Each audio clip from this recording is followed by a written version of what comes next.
টংলাৰ ৰূপাঘাট স্বাগতম সংঘৰ উদ্যোগত জুবিন গাৰ্গলৈ শ্ৰদ্ধাঞ্জলি। ৰূপাঘাট বিষ্ণু মন্দিৰৰ সৌজন্যত স্বাগতম সংঘৰ উদ্যোগত অনুষ্ঠিত।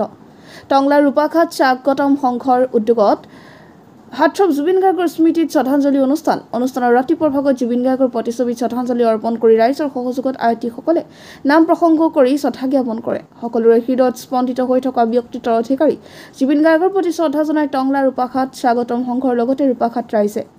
বিশিষ্ট সংগীত শিল্পী কিৰণ ডেকাই সঞ্চালনা কৰা স্মৃতিচাৰণ সভাখনত অৱসৰপ্ৰাপ্ত শিক্ষক ভূমিধৰ নাথে জুবিন গাৰ্গৰ প্ৰতিচ্ছবিত শ্ৰদ্ধাঞ্জলি জনায়।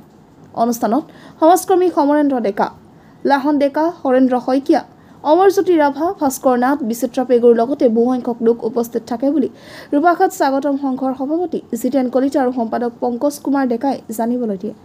ওদালগুৰি টংলাৰ পৰা জেমছৰ ৰিপৰ্ট MK নিউজ। এই অসম জুবিনৰ শোকত নিয়মান হৈ আছে। তেওঁৰ ঘটনাৱলী দিনক দিনে নতুন ধৰণে আমি নতুন মূৰ লোৱা দেখা পাইছোঁ। যিয়ে নহওক আমাৰ গোটেই অসমখনে গোটেই জুবিনৰ শোকত নিয়মান হৈ থকাৰ মাজতে আমিও ৰূপাঘাট স্বাগতম সংঘৰ তৰফৰ পৰা যোৱা বোধহয় 21 তাৰিখে হ'ব। সেই 21 তাৰিখে আমি মৌন সম্বোধন কৰিছিলোঁ সন্ধিয়া সময়ত। গোটেই গাঁৱৰ মানুহবিলাক ল'ৰাৰ পৰা বৃদ্ধলৈকে সকলো আহি পেলাই ইয়াতে সমবেত হৈছিল আমাৰ সংঘ প্ৰাংগণত। আৰু ইয়াৰ পৰা আমি আমাৰ বৰাঘাটৰ পৰা কুকুৰাঘাটা চকুলৈকে আমি মৌন সম্বোধন কৰিছিলোঁ ৰাতি মমবাতি লৈ পেলাই। তাৰপিছত আজি আমি আকৌ এই সকলোৰে সুবিধা হোৱাকৈ আমি ৰাজহুৱাকৈ আদ্য শ্ৰাদ্ধ অনুষ্ঠানটি আমি আজি অনুষ্ঠিত কৰিছোঁ। এই আদ্য শ্ৰাদ্ধত আমাৰ গাঁৱৰ লগতে ওচৰ পাজৰৰ মানুহো ইয়াত আহি সমবেত হৈছে আৰু তেওঁলোকে ইতিমধ্যে আপোনালোকে দেখাই পাইছে নাম পৰিৱেশন কৰি আছে। তাৰ মাজতে আমাৰ জুবিন গাৰ্গৰ বিষয়ে বক্তব্য ৰাখিছে। এনেদৰে আমি আজি অনুষ্ঠানটি আমি আয়োজন কৰিছোঁ। ইয়াৰ মাজতে আমাৰ গীত মাতৰ অনুষ্ঠানো আছে বা জুবিন সম্পৰ্কীয় বিভিন্ন বক্তব্য আমাৰ এই অনুষ্ঠানত আজি আমি কাৰ্যসূচী ৰাখিছোঁ। আৰু এইখিনিতে মই এটা কথা ক'ম যে জুবিন গাৰ্গৰ মৃত্যু আমি কোনেও সহজভাৱে লোৱা নাই।